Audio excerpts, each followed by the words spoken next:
দেখে নেই আজকের কলকাতা ফটাফট 1 থেকে 3 বাজি রোলিং করবেন। একবার পাস গ্যারান্টি দিচ্ছি বন্ধুরা, কোনো ইউটিউব চ্যানেল আপনাদের গ্যারান্টি দিতে পারবে না। আমরা আপনাদের গ্যারান্টি দিয়ে বলবো একবার পাস হয়ে গেলে আপনারা গেমটা ছেড়ে দিতে পারেন বা খুব অল্প পয়সায় খেলতে পারেন, নাও খেলতে পারেন। দেখে নেই বন্ধুরা আজকের ঘর কি কি থাকতে চলেছে।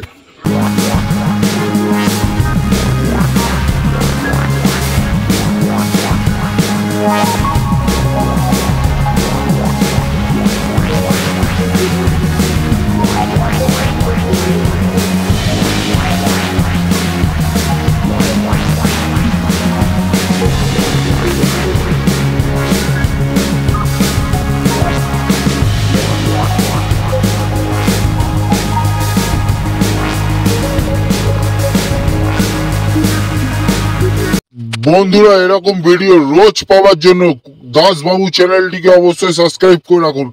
আমাদের টিপস যদি আপনাদের ভালো লাগে বন্ধুরা একটু লাইক ও শেয়ার ঠক দিন মা কাল কাছে তোমাকে লাইক ও শেয়ার ঠক দিন। ধন্যবাদ বন্ধুরা, আপনাদের দিন শুভ হোক।